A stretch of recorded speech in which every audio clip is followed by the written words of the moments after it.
major part when they come to us in the OPD. And then they have other medical issues, which is called biomedical issues, gastrointestinal dysfunction, the sleep disturbances, and the motor problems. So they have these medical issues, which our pediatric colleagues usually deal with.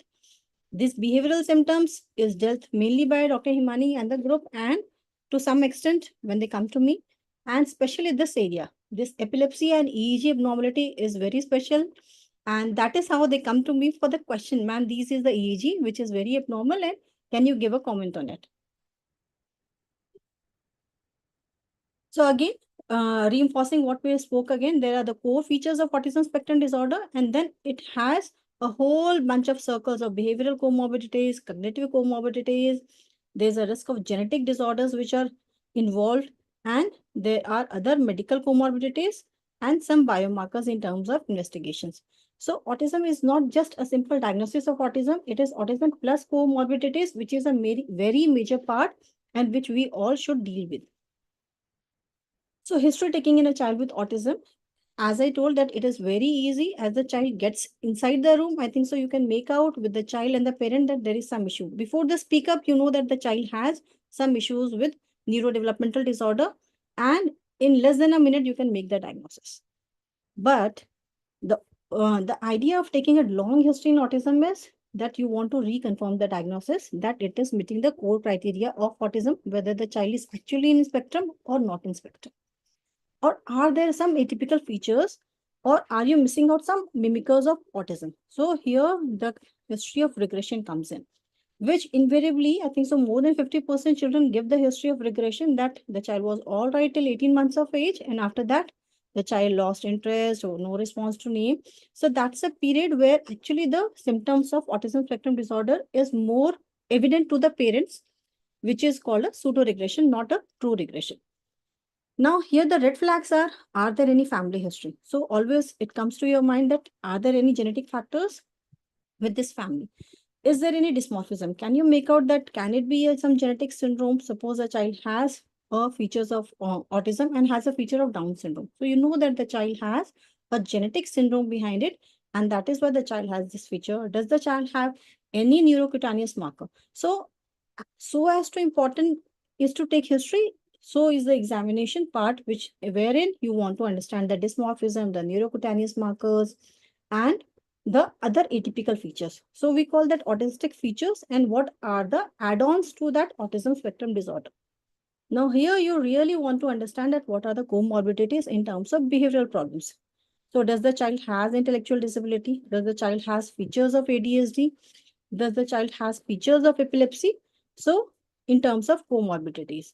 And now the checklist comes finally with the medical disorders. Does the child has sleep issues? Does the child has constipation or poor appetite or nutritional issues? Or does the child has some features of anemia or vitamin D deficiencies, or maybe vitamin D B12 deficiency? So a medical history and checkup, a genetic history and checkup for comorbidities. So when you complete all this thing, it will take at least 15 to 20 minutes, at least in the first visit, to make out that yes, this is autism, this is a non-syndromic autism, and there are the certain challenges. Now, these behavioral problems, they differ according to the age. In younger children, less than 3 years, not so much of behavioral issues are there that you need to give some medicine or something. It is basically the counseling. And then 3 to 8 years is somewhere, some will require some medication, some will not require. More than 8 years, many of them would require. So as the age advances, the behavioral comorbidities might increase, and therein you want to add some medicines related to behavior. So sensory symptoms, in my OPD practice, I feel that this is the most common misleaders for the medical management. There is a phase in which they have lot of sensory features, and with that they come to us, and we sometimes have a impulsivity to start the medicines for that. But somehow we should always keep our horses tight and see and think that whether this can be dealt with with the behavioral therapy, or with the ABA therapy, or with the sensory integration thing. So do you really want to start medicine on that or not? So to clearly identify the target areas is the important and the key point, rather than jumping on to start the medicine. So here again, which I told it, autism comorbidities can be challenging behaviors, can be neurological problems associated with autism, and can be other medical issues. So here educational interventions is a main and the strongest pillar. Medical management plus minus, sometimes it is required, sometimes it is not required, and complementary and alternate medicine, which will be dealt by Dr. Himani. So mainly the medical management of autism deals with the neurological issues, which is first is behavior, second is sleep, and third is epilepsy. So epilepsy in a very less proportion of cases, but yes, behavior most common and sleep is the most common. So if I speak according to the age, sleep problems are most common between 3 to 5 years of age, where they have the issues with increased sleep latency, repeated awakenings, getting up in the night and crying. So all those issues are there, especially with the sleep. The behavior problems which requires medical management mostly comes after 4 to 5 years of age. And medical issues, obviously, the nutrition, child not eating well, child may be on bottle feeding or has a lot of milk intake, so has constipation. So a lot of nutritional and constipation issues also requires medical management. So counseling, I think so before we start medical management, we always counsel that therapies are the primary pillar. Medicines are just to support that the child can take can take the therapies well, and it is for a short period of interval. So at times in OPD, some parents are so resistant that, ma'am, do not start the medicine. Maybe because of the other parents would have counseled or something. So some parents will say, please don't start the medicine. Some bad things will happen. So when you feel that the child has severe symptoms and you want to start a medicine at a low dose, it sometimes take a long time to counsel that yes, it would give a positive result, or we will see how the child behaves on medicine. So here, the important disclaimer is that there is a limitation to medical management. The intellectual functioning, which as a parent, everybody wants that the child should have a improved understanding and good learning. So medical management cannot handle the intellectual functioning part. The speech, no medicine can improve the speech, I would say. That speech की दवाई दे दो, इसको brain की functioning की दवाई दे दो. So that is how they'll come and ask you कि आप इसको ठीक करने की दवाई दे दो, ऑटिज्म को ठीक कर दो. So we should always, as a team, everybody of us, the therapist team, the developmental pediatrician team, the neurologist, the pediatrician, that therapies are the pillar. You have to go through that channel. Medicines are just to support the child, and no intervention is exclusive. It has to be together. So what are the behavioral and sleep targets? So behavior I would cover in these sections. One is hyperactivity and ADHD symptoms.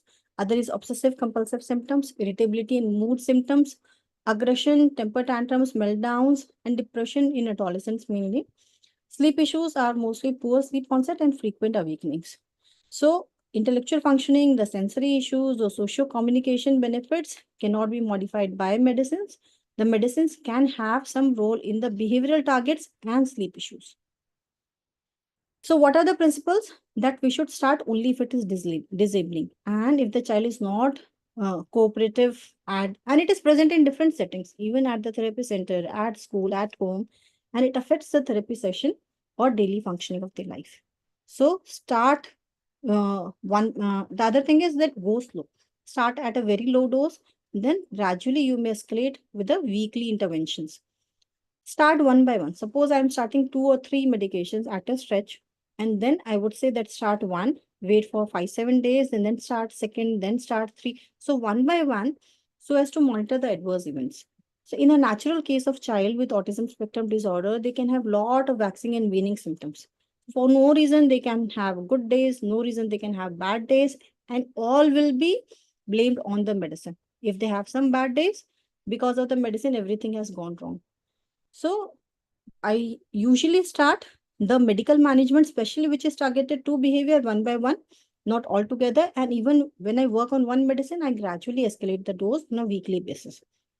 I always warn them about the immediate adverse events. So very commonly, which we all of us use is risperidone. So sedation is one side effect if they don't give it properly. The other thing is extrapyramidal symptoms, getting restless, more anxious, and moving here and there. So some kind of akathisia. So extrapyramidal symptoms is one which we always warn them that if you see these danger signs, please do come to us. So first is the aggression, repetitive behavior, which are the core features of autism, and self-injurious behaviors or the temper tantrums. So there is a age between 3 to 5 years of age. Some of these children, they are very aggressive. They have a self-injurious behavior. They'll hit themselves. They can hit others. They can bite. They can affect. In a social environment, they would be injurious to others also. So in that case, there are two FDA-approved medications which can be used. That is risperidone and aripiprazole. If you see from the pharmacological point of view, that it is safe mostly in 13 years of age.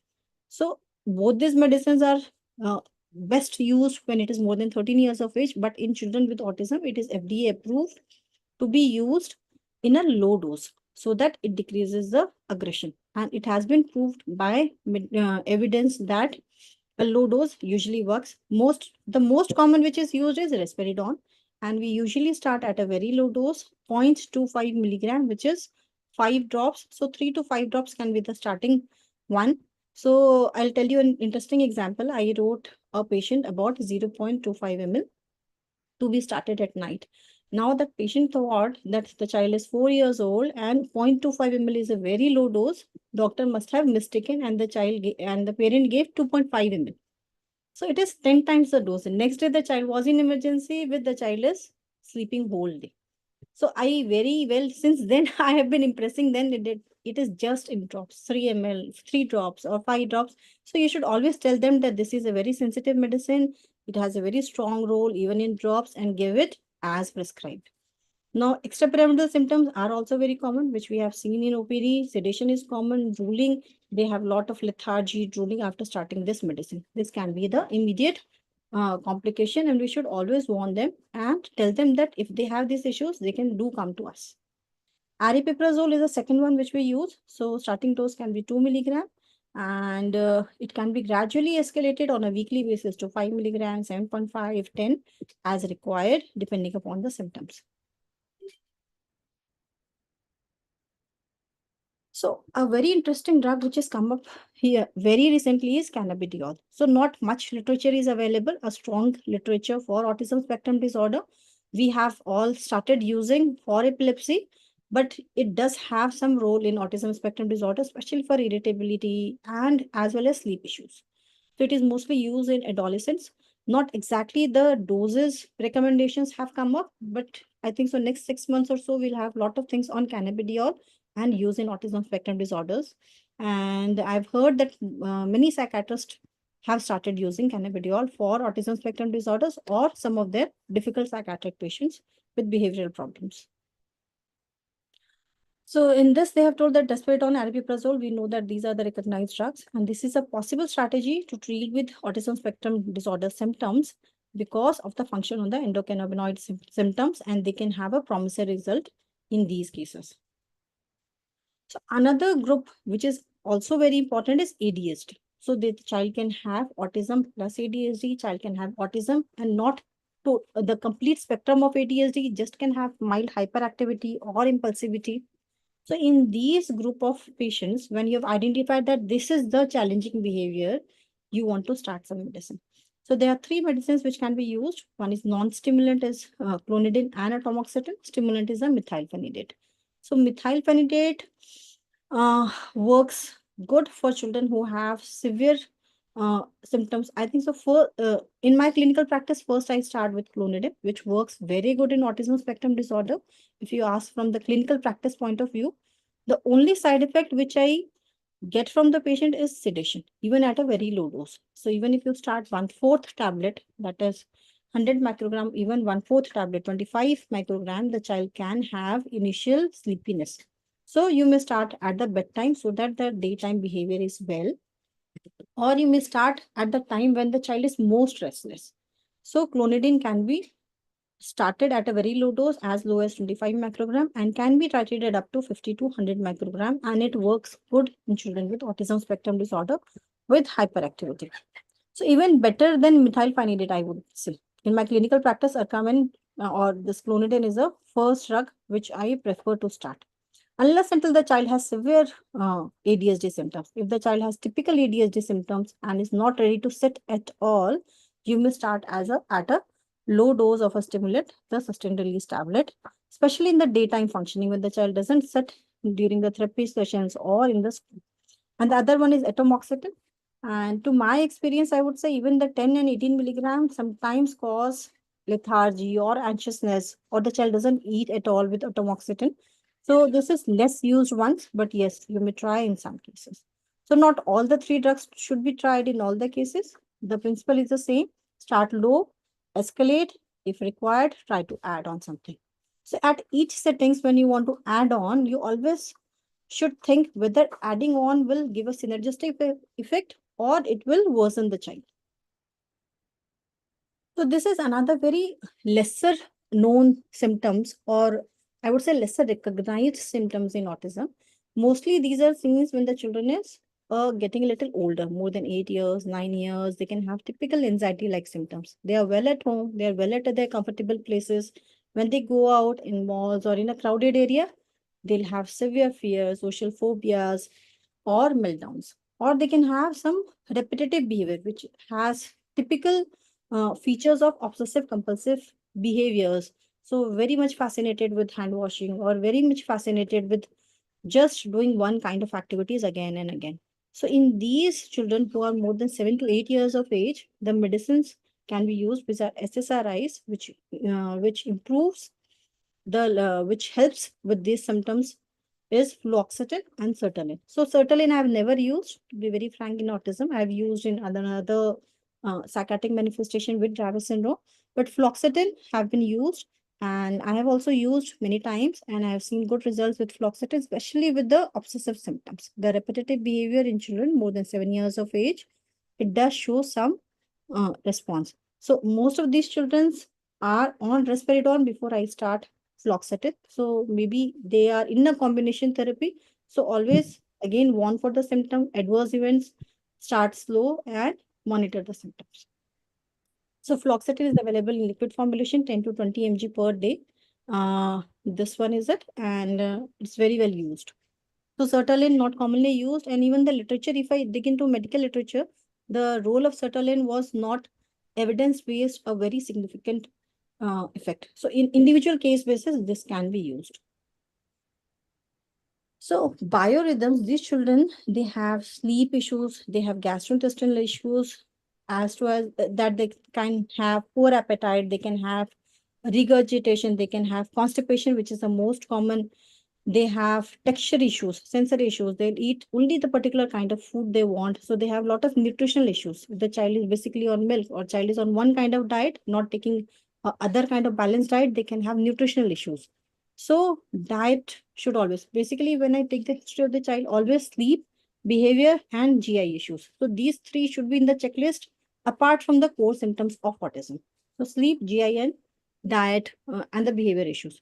So symptomatic management, melatonin is the best known drug, and we all have used and with a good result. So one instruction which I always give with melatonin is that make the room dark, and that's how it will work. And give it when the child is onto the bed, and the room should be dark.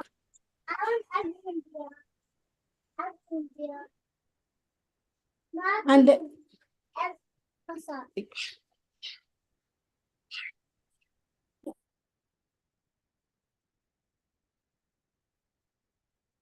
you can have for constipation, stool softeners can be given.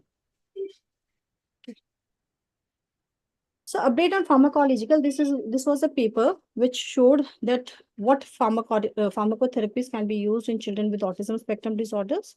Here they have strong symptoms for use of methylphenidate and atomoxetine for ADHD-like symptoms. Clonidine is good. SSRIs is fluoxetine and sertraline. They are poorly tolerated and lack evidence in reducing the restrictive and repetitive behaviors. Melatonin is good for sleep problems. So another clinical practice guidelines for autism spectrum disorder is that when you have the symptoms of irritability, hyperactivity, and repetitive behavior, these are the these are the main challenging behaviors where we want to start pharmacotherapy. If the child is prepubertal and has mild symptoms, alpha-2 adrenergic agonist, that is clonidine. If has severe symptoms, antipsychotics, that is risperidone or aripiprazole. And if it is ineffective, then you can go on to adding the another one. And if the child is post-pubertal, that means a little older child, then you can start right away with atypical antipsychotics, and then again the second line or maybe adding the drug. If the child has hyperactivity and inattention as a primary feature, then again clonidine. So pre-pubertal, even for irritability, clonidine is good. So the whole idea is that clonidine is a wonderful drug in these children, especially for hyperactivity, inattention, for irritability also. And then atomoxetine can be given if required. Low dose stimulant, that is methylphenidate, in a low dose can be given. If repetitive behavior, especially when older children, a trial of SSRI, that is fluoxetine, can be given. So these are the main 4-5 drugs which we commonly use in children with autism. So another, I would say that it's a controversial topic of autism and epilepsy. So how do we deal in OPD? Let's start with a case. So this was a case A. This girl, she had just observe the video. She is 1.5 years during that time. Had good eye contact, was speaking Papa, was moving around, and was happy and had good head size. So everything was normal till the age of 2.5 years. Now this child came to me at the age of 5.5 years. This is the same girl, 5.5 years. She started to show features of regression at the age of 2.5 years.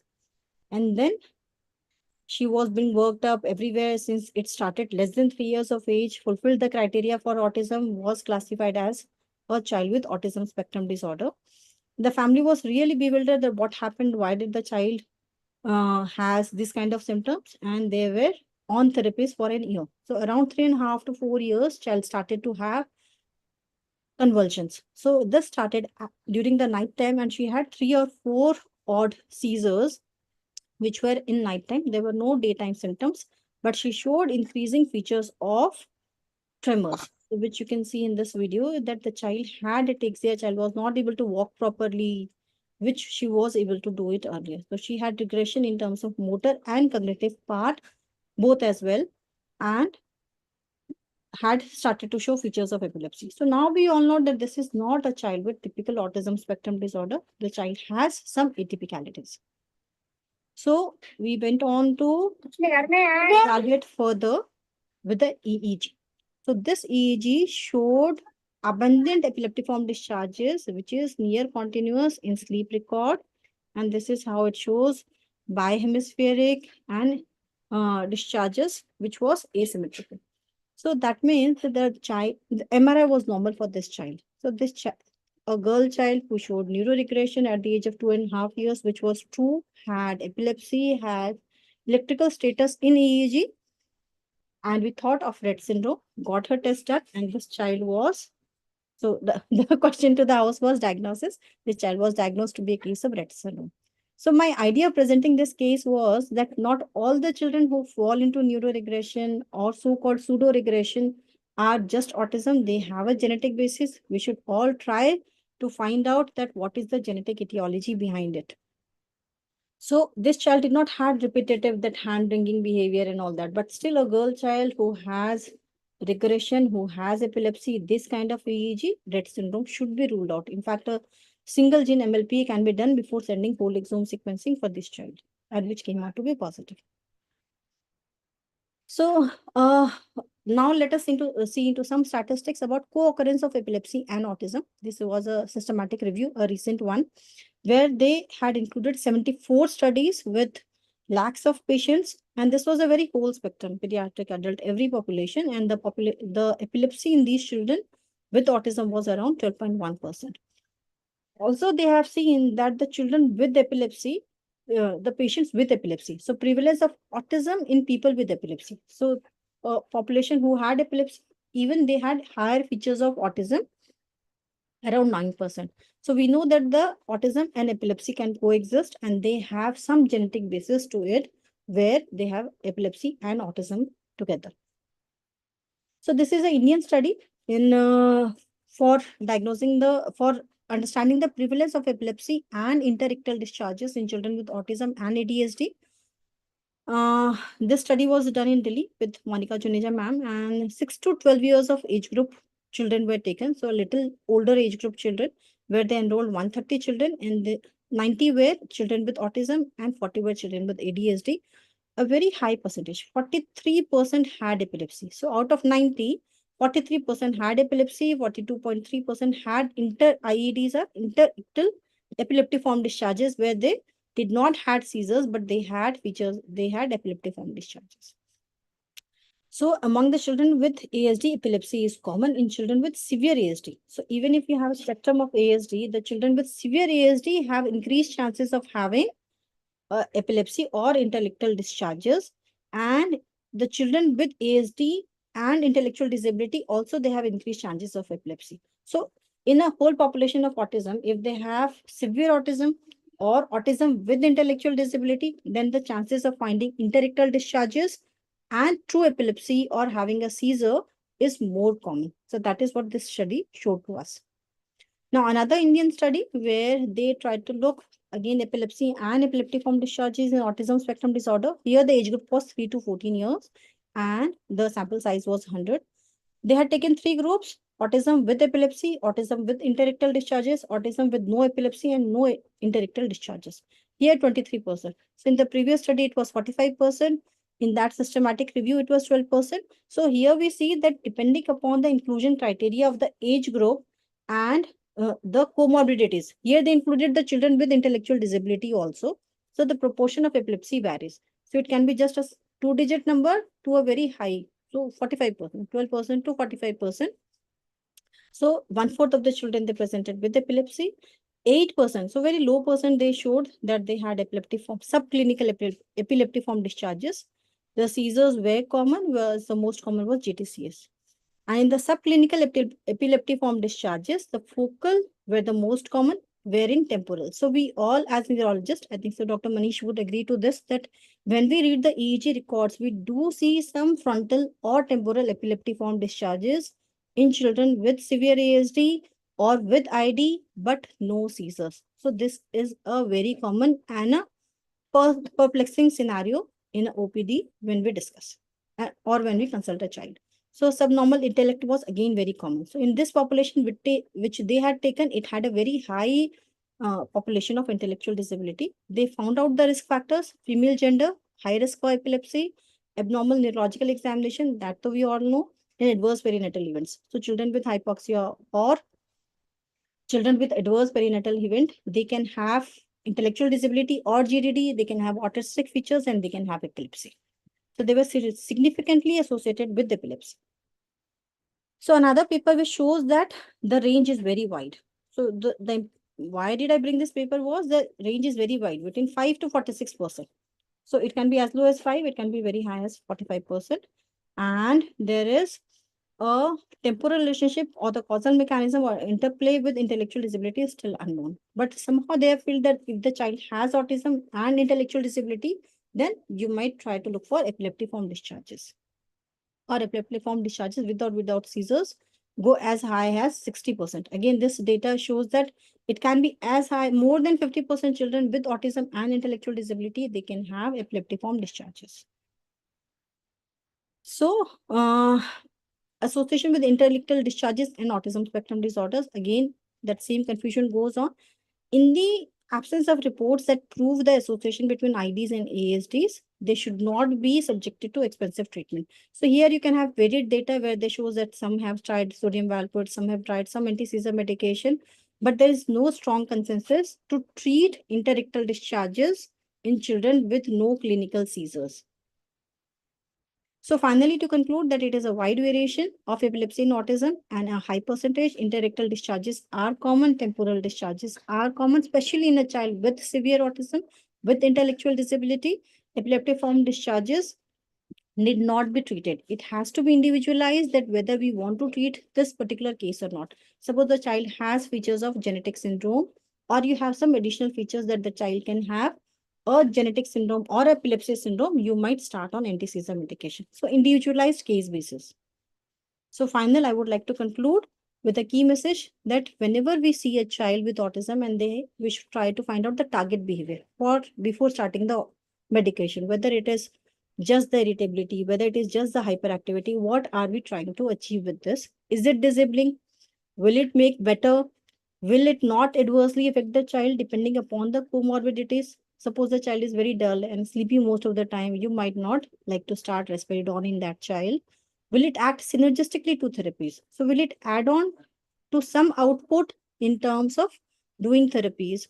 So start low, go slow, add one by one is another mantra. EEG abnormalities without seizures. So most of these children, when they come to OPD, they have no seizures, they have severe autism or intellectual disability. They do have epileptiform discharges from the temporal region. I mostly do not start if it is not fitting into some epilepsy syndrome or do not have a genetic markers for that child. In that case, we definitely go ahead with the genetic testing. So we do not start anti-seizure medication in those cases. So individualization of those cases is required. So thank you, and I would be happy to answer the questions. Thank you so much, Rajni. That was a great talk. And we'll take questions later on because of the time issue. And I think, yeah, please go ahead, Raksaksena, please. Yeah, so I would now invite Dr. Narula for her talk, and she would be speaking about the so she will be talking about the role of diet and supplements in neurodevelopmental disorders. Dr. Narula, please. Yeah. Good evening, everyone. Good evening, respected chairperson, our organizers, all my colleagues and friends. It is an honor to be present in front of such a huge audience. It's a Zoom room packed with people, and so many people want to learn about autism. This is in itself very exciting. And thank you for giving me this opportunity to be able to present in front of all of you. I'll share my slides. Yeah. Are they visible, I believe? Visible, madam. Visible, okay. So, okay.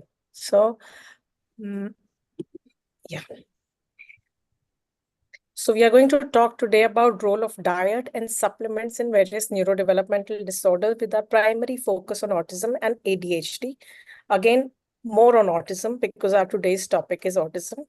And a lot of times we come across patients who are coming to OPD and they come up with questions, or they may not come up with questions around the diet, or they may be taking some kind of a specific diet and they do not want to talk about those diets to the doctor. When we dig into the history, when we dig into a more detailed analysis of whatever medications or whatever the child has started on or is taking, then we come to know, okay, that or maybe in our second or third visit, we come to know, okay, the child has started some kind of a specific diet. Now, as a pediatrician, as a general pediatrician, what all we need to know. So because we are all students of science, I believe we have to talk in terms of scientific evidence that we have in today's times and whatever research that supports in our decision making. So whatever decision we have to take is based on the scientific evidences that we have. And that's how we will go through today's session also. So what we generally see is 50% of the children with ADHD and up to 74% of children with autism spectrum disorder are taking some kind of complementary or alternative medicine by their family members or whatever route that they've come to know about it. However, only 11% of the parents discussed with their child's doctor, physician, neurologist, developmental pediatrician, whoever is the doctor that they're reaching out to, only 11% of the parents, they discuss whether we should take this or not. So we can see that there is a huge gap between the parents actually discussing whether they should go ahead with these medications. However, they're still using it. So evidence on effectiveness for dietary measure and treatment of autism and ADHD and other developmental disorders is what we are going to see today. And what is the evidence on use of various nutritional supplements, especially omega-3 and other micronutrients, which are very commonly being prescribed. Okay, so going into the diet, and I have just kept it brief and simple, not going too much into the details of the diet, but enumerating different kinds of diet that you may find children on, like gluten-free, casein-free diet, ketogenic, food addictive exclusion diet, where they will be excluding certain kind of food item, sugar exclusion diets. A lot of times you will find children on autism and ADHD who are totally off sugar in their diet. Then oligoantigenic or few food diets. So there are different kinds of diets that we can read about and parents may be taking also. So now what we need to know is what is the evidence and how we need to decide. So gluten-free, casein-free diet, uh, we went through literature, and whatever literature we went through for ADHD specifically, unless that the child has celiac disease. A child with celiac disease, if we take off the gluten from the diet, you may find a reduction in hyperactivity. However, per se, a role of gluten-free diet in a child with ADHD, there is limited or no scientific evidence to support its role. Then coming to gluten-free, casein-free diet as per the research on autism. So they did, so when we think of research, we always need to talk about meta-analysis, systematic reviews, randomized controlled trials, because these are the highest quality of evidences that we look into when we need to think of, okay, whether we need to use this kind of a medical management or not, or this kind of a supplement or not. So when we look into these, there are different single blinded, hardly one or two double blinded trials. And if you look at the number of subjects are also very few. Some has only 15 subject, 20, 22. The number of subjects taken in these studies are very less. Then the outcome also does not really show any promising change or improvement after giving these kinds of diet. Somewhere they give these diet for 6 months, somewhere they give it for 12 months, somewhere for 3 months and 12 weeks. But however, the outcome is not promising. So autism, yes, green tea. that's a gluten-free diet also, dal chawal. I guess somebody has his mic on in the session. So in autism spectrum disorder, where gluten-free, casein-free intervention is still not having a significant quality of scientific evidence to support its use. However, if a child is found and known to be allergic to gluten, or is having evidence to say that it's a celiac disease, or has evidence to say that it's a casein allergy, then only you need to exclude. Otherwise, the evidence is limited and not conclusive. However, you can say it's inconclusive to be able to say use of these. So that gives us a clear picture as to what we do. Okay. Okay. I have been stopped from sharing the screen. Okay. So we Okay, yeah. can still Yeah, see. yeah. No, ma'am. Yeah, I can. It's Yeah, all right. now I can. So some other kinds of diet which have been studied and which have been discussed is ketogenic diet. Again, the role in neurodevelopmental disorder is less. Mostly its role is researched in epilepsy. Food additive and exclusion diets are where, again, the population where it is studied is mostly in ADHD. They say that foods which are having some kind of preservatives, a lot of times those kinds of preservative based diets are excluded in children with ADHD. But whatever the research says, these are more general guidelines rather than specific to a particular disorder. Again, sugar exclusion diet, they do not, the evidence does, we do not have specific evidence. It's a general guideline that, okay, sugar, it does not have any health benefit. Hence, sugar, irrespective of a condition, the sugar is excluded and it can provide a health benefit. There is no specific research saying that, okay, you need to take out sugar from the diet if a child has ADHD. With ADHD and ASD and tics and Tourette syndrome, again, few food diets where you have to you have to take out a specific food item from the diet. Can be nuts, it can be a certain kind of a food item. So for that, you need very close monitoring of the child, whether that child is allergic to that specific food item, and only that only then and then you can decide, okay, let's withdraw this particular food item and observe the behaviors. Again, the behavioral observation has to be very close. A dietitian has to be involved to know if you are taking out these food items from the diet, it is not going to cause any kind of nutritional deficiency to the child, and how we can replenish the food items so that these deficiencies can be overcome. So by and large, it is a very difficult practice, and it needs a lot of strong and close observation before we consider any of these diets. Okay. Yeah. So now dietary supplements. So why do we have to talk about dietary supplement? Because as Dr. Rajni also rightly said, that there are so many comorbidities in children on autism spectrum disorder or any other neurodevelopmental disorder. Especially in autism spectrum, it has been found that children have, about 90% of the children have feeding problems. 70% have food sensitivities, or they may not like certain textures of the food. They would want grinded food. They may not want to chew the food. There could be sensory issues around consuming certain textures of food items. Or temperature wise, they would want a certain specific temperature at which the food has to be served in a certain pattern. So there can be a lot of fixations around, there could be unusual eating patterns. So all these feeding difficulties can lead to inadequate nutrient intake and deficiencies. That these kind of feeding difficulties, food sensitivities, along with another research, and many of the research says that 20 to 22% approximately children on autism have some kind of a GI disturbance or the other, in the form of constipation, vomiting, reflux. In early childhood, they may have more colics. So these symptoms again add on to the brunt of existing nutrition deficiencies which are happening because of feeding difficulties. So altogether, we know that the children do have a lot of nutritional deficiencies, could have, because of all these challenges.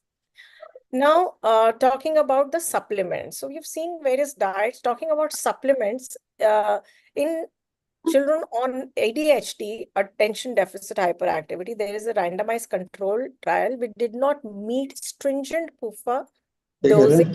Whatever the research is available, it does, some of the research will either not have proper guideline on the dosage, on the supplement ratio as to what should be the ratio of EPA, DHA.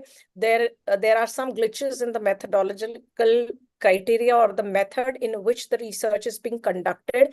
Or the sample size is small. So there are various glitches which do not give us a standard guideline as to whether we can give or we cannot give. Similarly, in other neurodevelopmental disorder also, we do not have. Now, talking of autism spectrum disorder, where a lot of omega fatty acid supplementations are used, and we have a whole, you can say, dozens of brands available in the market who also reaching out to the doctors to prescribe these. So there was a little more research being done as far as autism is concerned, where they did double-blinded trial, placebo-controlled. So there are a lot of double-blinded placebo-controlled trials. This was from a systematic review, which was published in a journal. But again, if you look at the number of subjects taken, the subjects taken are very less again in this. Some showed a little, and they use standardized scoring system, that is aberrant behavioral checklist, to see the improvement in the symptom, the behavioral symptoms after giving the PUFA for a certain duration, and another group of subjects were given a placebo. So that's a double blinding. The double blinding means the consumer, the person who's taking, and the doctor who's prescribing does not know who's getting placebo and who's getting the supplement. So that kind of a research has good scientific evidence, is a good scientific evidence. But again, the number of subjects taken were less. However, there was a mixed response. Some studies did show some improvement in some stereotypic and lethargy subscales of the aberrant behavior checklist that was used to measure the symptoms, whereas some other or most of them did not show any change. So the recommendation goes that it is ineffective in managing the core symptoms. What are the core symptoms? The social communication delays, probably the restricted repetitive patterns of interest behavior activity. So these core symptoms were not showing any improvement, ineffective. However, it is less effective, but they said still acceptable because of the mixed response. Now, the other nutritional supplements which are more commonly given, I have included some. The list is being added every day. Some nutritional supplement is added to this list, but we are restricting to this because we have limited time to discuss each one of them. So looking at B12, vitamin D, omega-3, this is a small concise table which tells us what has promising outcome, which is less effective but still acceptable. So if you look at that, most of them have vitamin D, folinic acid. We all know folinic acid and folate supplementation can prevent a lot of neuronal problems in newborns, and it has been used as a supplement. Again, the probiotics and digestive enzymes also, a lot more research is now being done after that. This shows only 3 double-blinded trial, but if you look at the research in last 10 years, there is a lot of randomized control trials being done. There's a lot of research being done around the gut-brain axis.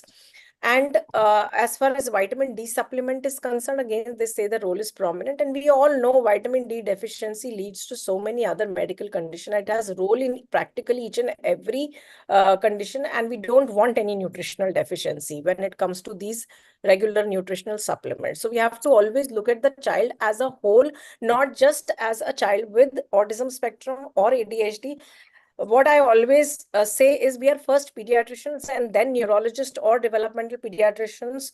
So we always need to look at the child as a whole. And what the basics that we have been taught right from the first day of our pediatric learning is exclusive breastfeeding. Infant should be breastfed for at least 12 months as compared to less than 1 month. So the research says that they have 3.76 more higher IQ points. Even if this child who's exclusively breastfed gets autism, diagnosis of autism at 2 years, at least the child has good gut-brain axis. Their gut microbiota is healthy because they were breastfed. Second, their IQ points are going to be slightly higher. So whatever skills you're going to teach, they are going to learn it better. Similarly, always look for the regular height, weight, and chart them to see if the child is having stunting, because that's has got and shown to be a very close correlation with impaired cognitive development. These are very basic things that each and every general pediatrician is taught during their regular pediatric teaching, but we need to know that taking these small precautions, we can help the child get those extra few IQ points, which is going to help them learn better and know the skills. So nutritional interventions, they say in the first 2 years of life are known to have as much as 10% higher IQ scores and 46% higher wages in later life. This is that simple steps can actually reduce disability later in the life. And so we need to stick to our basics and know that there's no magical supplement, nutritional supplement or diet, which is going to treat the core symptoms of autism or any neurodevelopmental disorder. And teaching child the skill set or to be independent, to be able to communicate, to be able to expose them to society, to be able to socialize, is the mainstay of management in children with these neurodevelopmental disorders. And with that, I will briefly finish my talk on the role of diet and supplements in autism and other developmental disorders. Many thanks, Dr. Narula.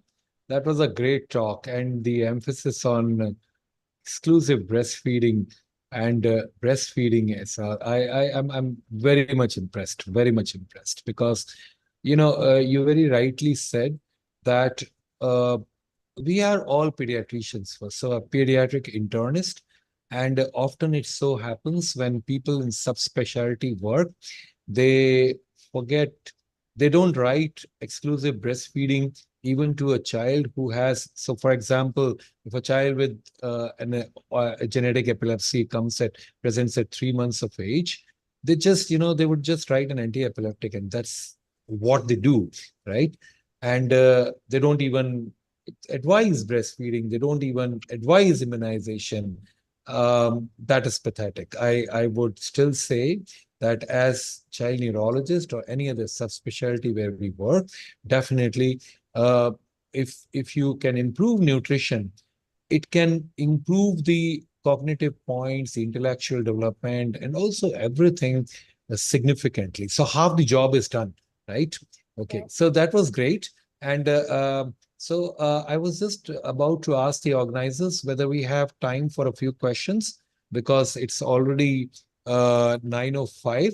So if you allow me, I will ask both the fantastic speakers for today for a few questions, and if the audience have some. So Dikshit sir, do we have time for questions?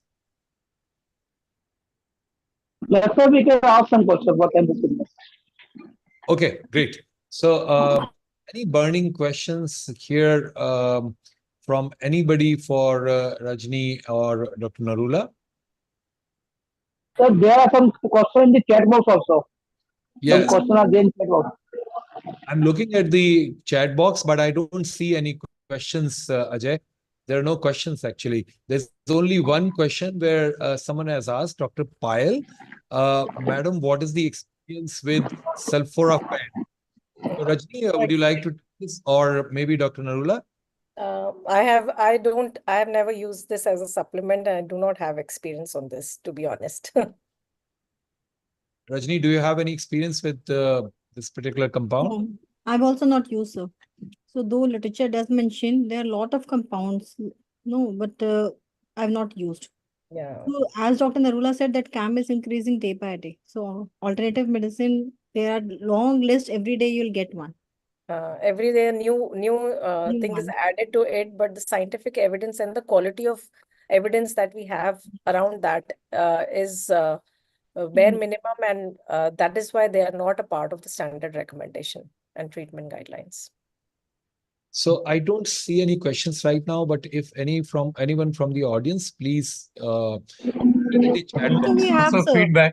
Lots of feedback that the talk is very useful. Yeah, and now I We have have two questions, sir. Yeah, Two questions, one please on go ahead. omega-3 and one on L-carnosine. Yeah, please go ahead. These are the most controversial compounds where everybody wants to ask. I think Dr. Narula can share her experience first, and then I will speak on. So omega-3, as I said, is acceptable, if you can say. However, or any other nutritional supplement, they are still under research, and their role in autism spectrum disorder per se does not carry a lot of scientific evidence. Hence, if you don't write any of those, it will not really make any difference. So what we need to teach and emphasize upon is the standard guidelines and the scientific practices, which are important for all the pediatrician to know. Look at the child's general nutrition. Make sure that the child is nutritionally healthy, not having any deficiency, and whatever scientific evidence around these compounds is available.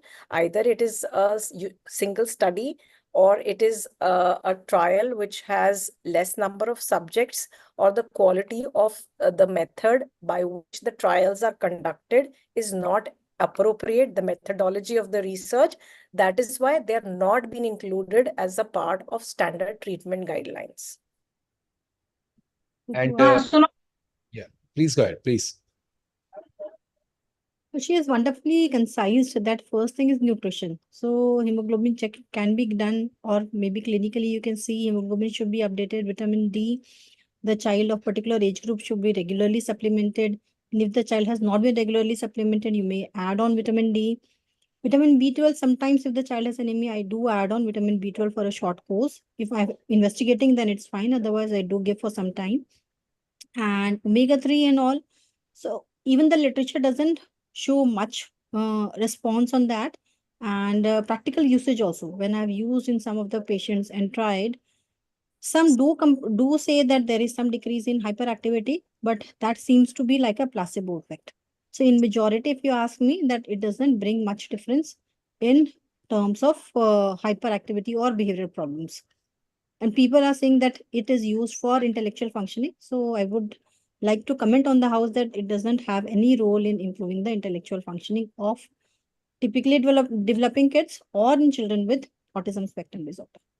I think it's more of an antioxidant, and that's the only role that it has. So, more than that, per se, for core symptoms or improving the core symptom or treating any of the symptoms, you will not find the. It's more of an antioxidant.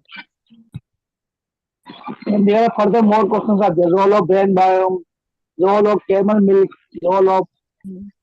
So all the questions for Dr. Narula. cord blood therapy, cord blood Brain therapy. biome is more of a combination of probiotics. Again, the gut-brain axis, working on gut-brain axis.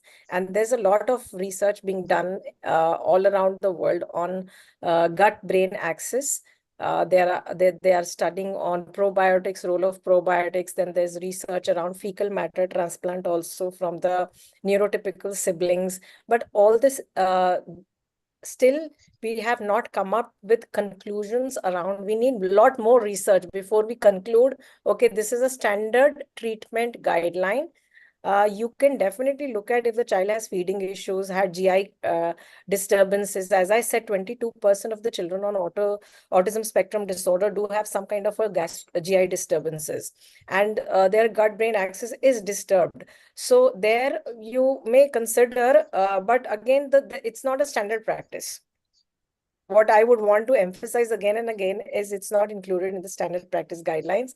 It is to be chosen by the treating doctor if there is a specific symptom around which you need to treat. Same is with camel milk. A lot of time camel milk is recommended by parents, one parent to the other parent. But if it is being given because as a replacement, because the child is allergic to cow milk or to buffalo milk or to anything, then it is a different thing. But otherwise, it's not going to treat the core symptoms of autism. Again, the research is not available to call it or to put it into a standard treatment guideline. So, thank you so much. That was a great comment. In fact, I'm just to summarize this in the interest of the time, but there are a few comments, and I think both of you can definitely chip in if you feel that there's something to add. So, Rajni had a great talk today, and same with Dr. Narula. I just wanted to tell the audience here, as a pediatric internist and as a pediatric neurologist, it is very important that you don't miss a treatable disorder, which is autism mimic, right?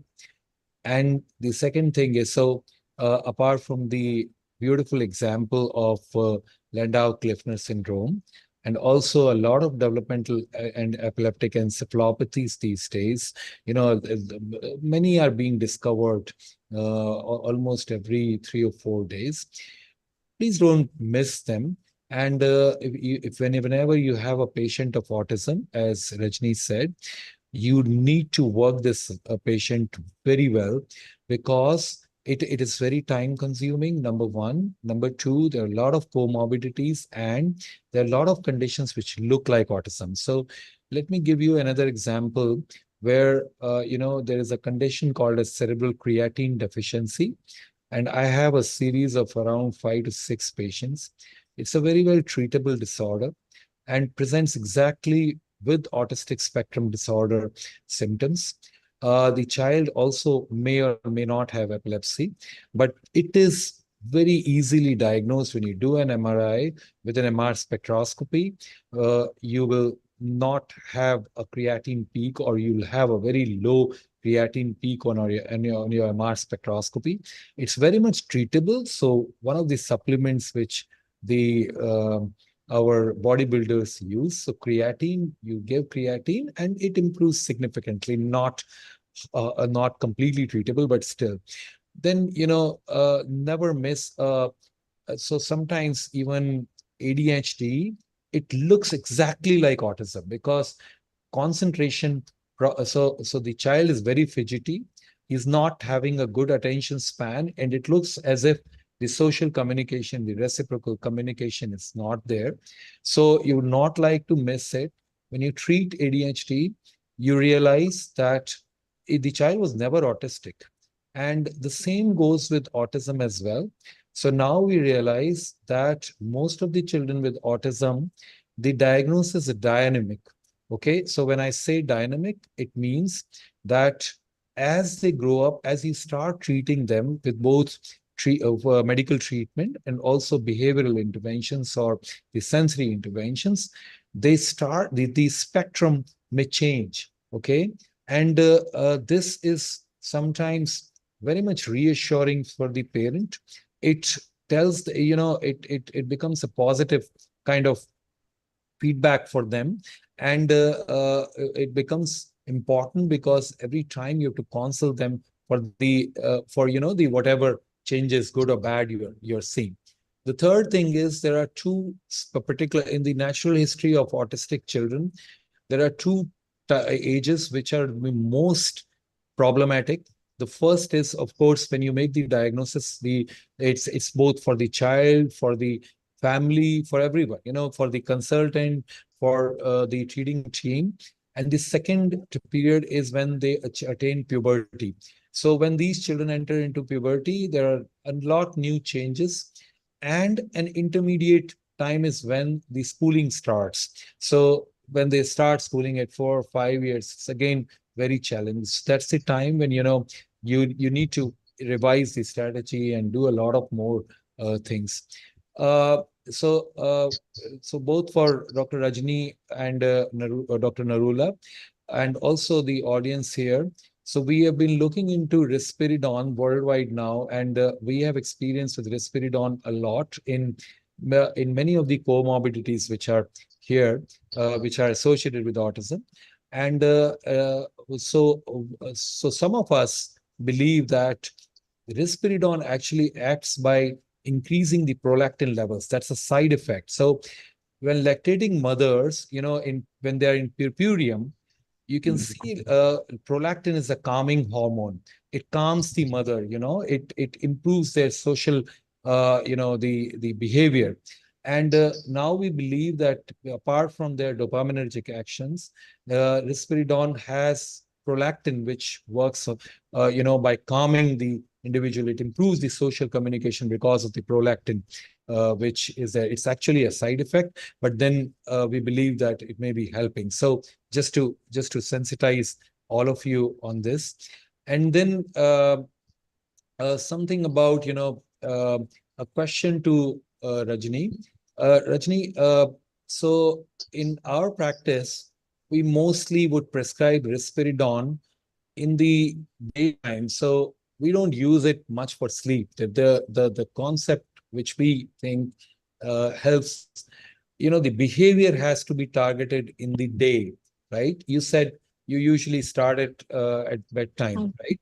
So just a comment on that. I know you have great experience on that. So just to, add on whatever you would like to my knowledge. Yes, sir. So what I start is first at the night time, mostly a child who is more than 3 years of age and is going to school, they have a lot of behavioral and irritability issues. So less than 3 years, I do not start. More than 3 years, preferably more than 4 years. The older, the better, unless until the child has severe symptoms. At night time, because it has a sedative property. So if you start, it somehow decreases the need for melatonin. So if you give melatonin SOS and you start risperidone, most of the families, 50% of the families will be able to hold it. Now, after 7 days, 10 days, or 15 days, when the child is adjusted to that night dose, child is better in sleep, and child has better daytime symptoms, then it's all right. If not, then I escalate the dose to the daytime also. And preferably at a lower dose in the morning, and then nighttime dose continues. So I do give daytime dose, but start it a little later after the sleep is settled. Sure. Okay, great. So thank you so much. And Thank you so question. much. I'm sorry to Yeah, interrupt you, sure, sure. Doctor. Please go. Please, I please. have a question for you actually. Yes, sir. So my question is, what is the indication when you would advise MR spectroscopy for creatine kinase deficiency? Like every child coming to autism, we may not want to subject them to an MRI because uh, how do we figure out whether this particular child, what other clinical features or history that we need to ask before we decide that we need to send this child for a MRS? Yeah. So, the most important thing here is that cerebral creatine deficiency, the spectrum, is mostly the commonest clinical presentation is the child has developmental delay. There are language and communication issues which look like autism, so falls into the autistic spectrum disorder. These children, majority of them, not majority, but the spectrum, as we understand more about it, more knowledge is improving. So we now know that almost 33% of these children may have epilepsy, which is usually refractory. Even if you start creatine, the epilepsy may not be improved.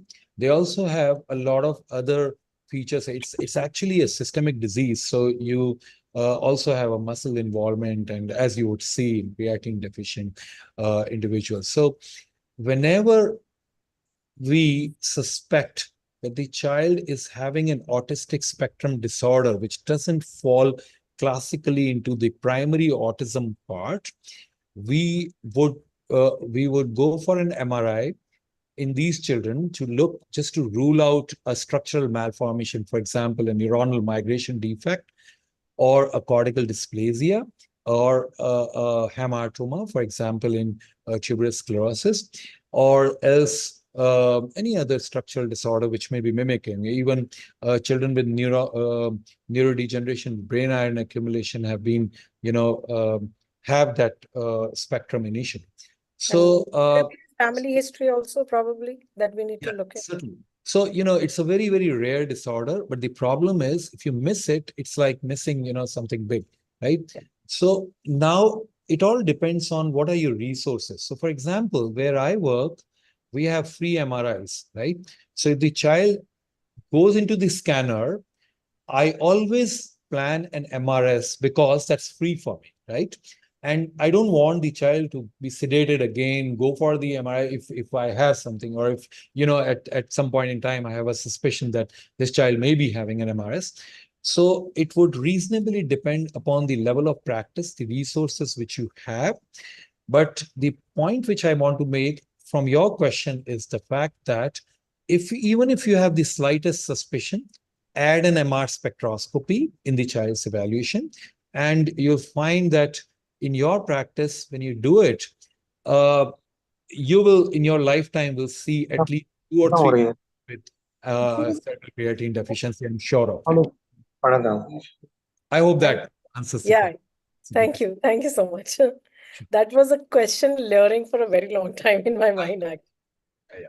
Okay. Thank you. So we're now, I would like to ask. now, and I hand over the mic to Dr. Dikshit first. So Agra IAP, and then, say Kepler team. Thank you so much, Kepler team, as well. So Dr. Dikshit, the mic is all yours now. So one more question I would like to ask: if how long we can use risperidone, because it increases prolactin. So how long we can use it? So Rajni, would you like to answer that? And then I'll Yes, sir. tell you something about the research experience which we have with prolactin now. So I usually give it for 3 to 6 months.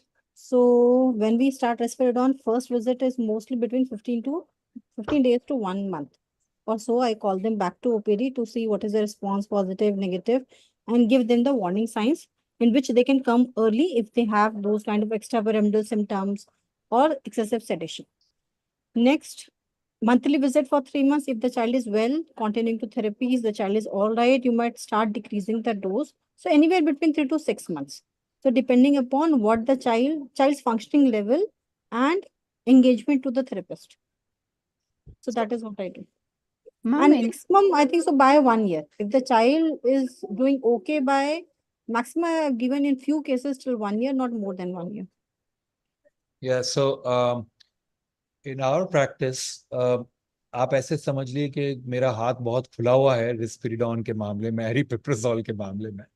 So you'll be surprised कि I use in even in a child who is say 3 years or 4 years of age, I have been using in many cases doses up to 4 milligrams without any problem.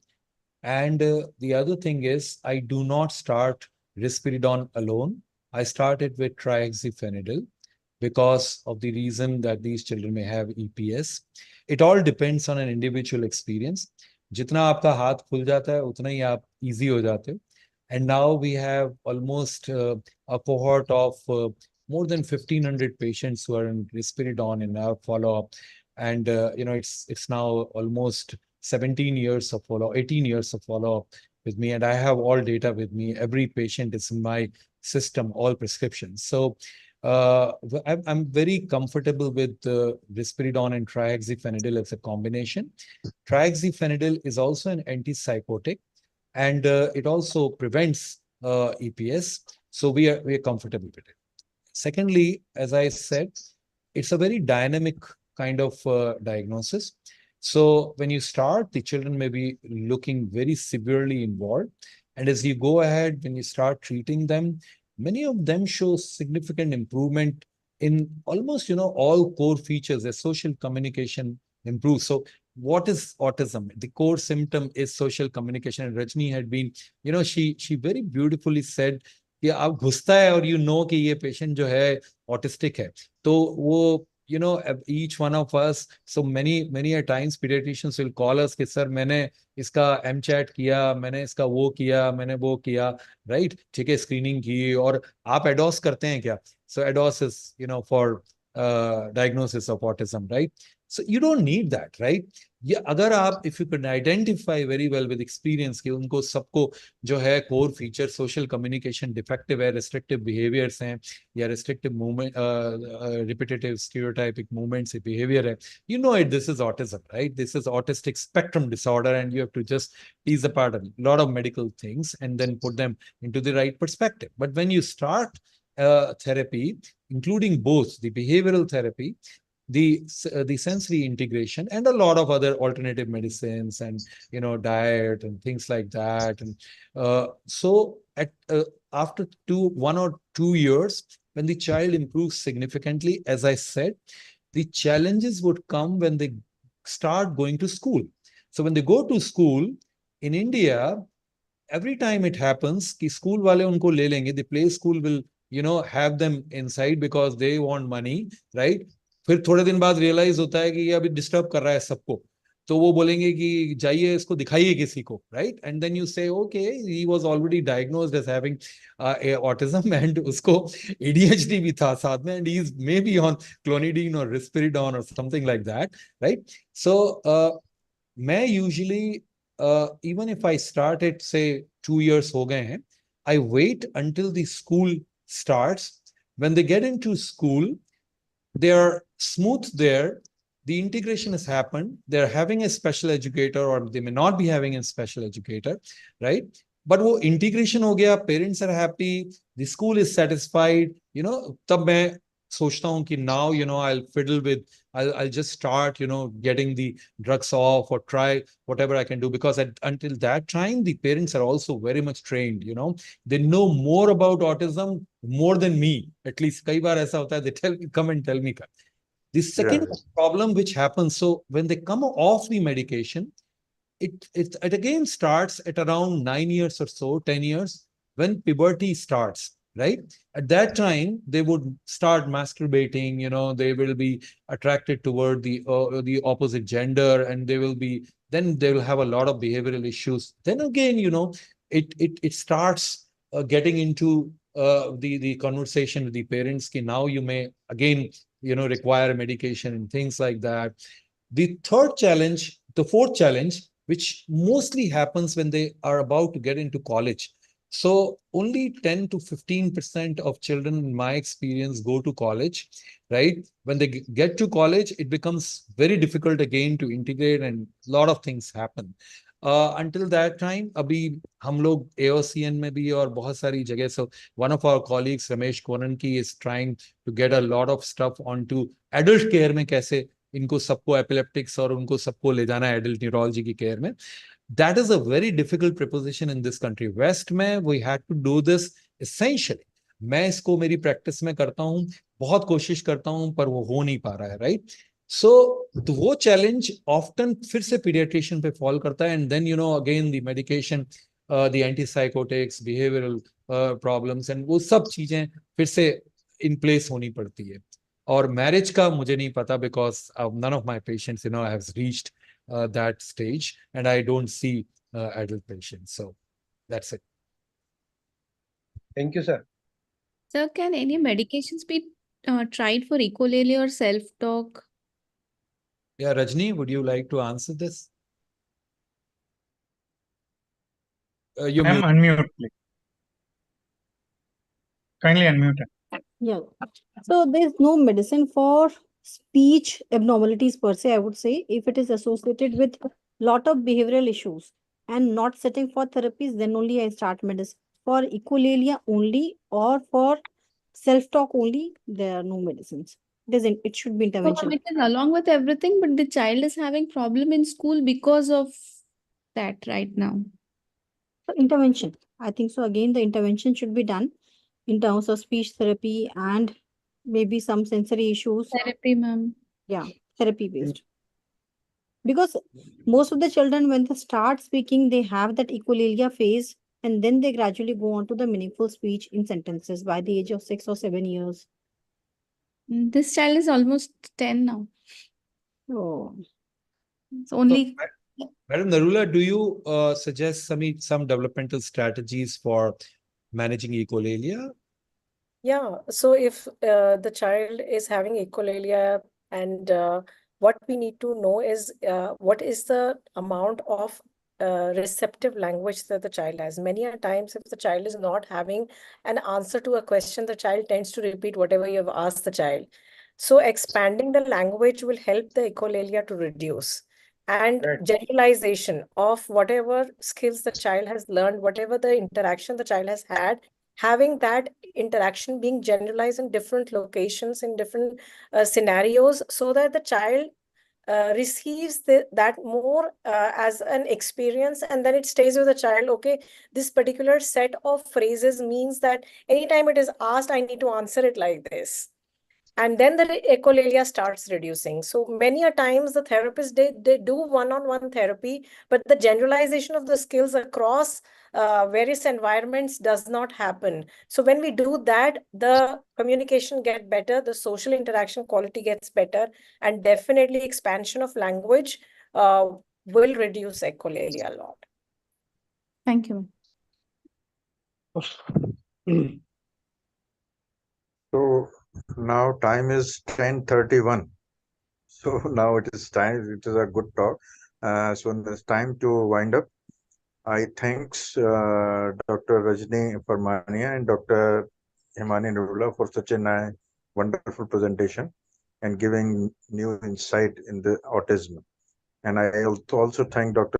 Manish Parak for moderating the session. He very nicely concluded all the important points and throw some light on the additional points. So I also like to thank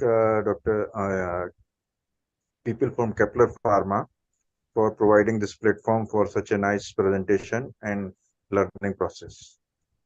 Thank you. Thank you, sir. Vibronica Division has the privilege to witness a very exhaustive and highly involved talk. And hats off to your dedication, Dr. Manish Parikh, Dr. Jennifer Mania, Dr. Shimani Nerula. Thank you, Dr. Dikshit sir and Sanjay sir, for organizing such a wonderful event. Thank you all. Thanks for the participants. Thanks to my colleague, Mr. Ajay. Thank you. Bye. Good night. Thank you, thank you, thank you. Bye.